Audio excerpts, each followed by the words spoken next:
ሁሉም የፍቅር ታሪክ የዛን ቀን ይጀምራል። ሁለት ሰዎች ሲገናኙ የሚያበቃው ደግሞ ያን ይሆናል እነሱ ሲለያዩ። ነገር ግን የሁለቱ ታሪክ የዛን ቀን ነበር ያበቃው፣ የተገናኙ ቀን። ምክንያቱም መለያየት ምናልባት እድላቸው ላይ የተጻፈ ነበረ። አንድ ቀን ይህ ወጣት ተኝቶ ያለ በበሩ የሚያልፍ ደስ የሚል ሙዚቃ ያዳምጣል።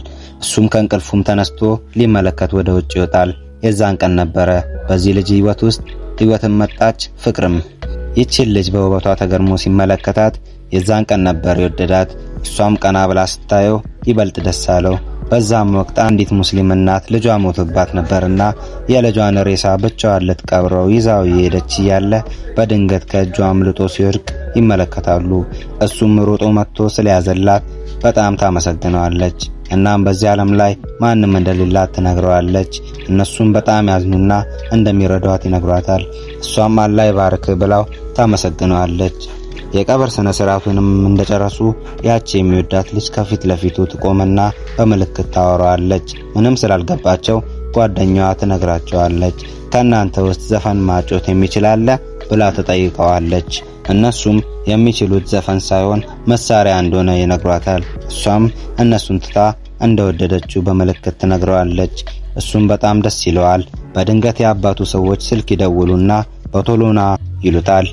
ፖሊሶች ወላጅ አባቱን ይዘው በግድያ ምክንያት የማሰሪያ ትዕዛዝ ተሰጥቶኛል ከኛ ጋር ና ይለዋል። እሱም እመጣለሁ፣ ግን ይህን ፎቅ ወርደን እስክንጨርስ ድረስ በእያንዳንዱ ደረጃ የኔ ስልክ ይጠራል። ልክ ይህን ፎቅ ወርደን ስንጨርስ ደግሞ ያንተ ስልክ ይጠራል ብሎ ይነግረዋል። እሱም እንዳለው የመጀመሪያ ስልክ ይደወልለታል፣ አላነሳውም ነበር። ሁለተኛውም ይደገምለታል፣ ሶስተኛም እንደዛው፣ አራተኛውና የመጨረሻውም ለፖሊሱ ይደወልለታል። እሱም ግራ ገብቶት ስልኩን ያነሳዋል። ከዋና አዛዡ ነበር፣ እንዲለቀው ትዕዛዝ ይሰጠዋል። በድንገትም ያ ወጣት ከች ሲል ፖሊሱም እንዲህ ይለዋል፣ አባትን ተቃውመ የምስክርነት ወረቀት ስጥ። እሱም መቼም አላደርገውም ብሎ ትቶት ይሄዳል። በሌላኛው ቀንም የሚወዳትን ልጅ አቁሞ እያወራት ያለ የሙዚቃ መጫወቻ ዕቃ ትሰጠዋለች። እሱም ይበልጥ እየወደዳት መጣ። ፍቅሩንም በሚገርም ሁኔታ ገለጸላት። እሷም በጣም ነው ደስ ያላት። ለወላጅ አባቱም እንደሚወዳት መንገር ስላለበት ሊነግረው ሲል በድንገት ከሚወዳት ልጅ ቴክስት ይላክለታል። በቶሎና ሊገሉኝ ነው የሚል ነበር። እሱም ሊሄድ ሲል አባቱ የሚጠራውና የኔ ሰዎች ደውሎልኝ ነበርና ግድያ ሲፈጽሙ የሆነች ልጅ ተደብቃ አይታቸዋለች። ያቺን ሴት ፈልገ ገደላት ይለዋል።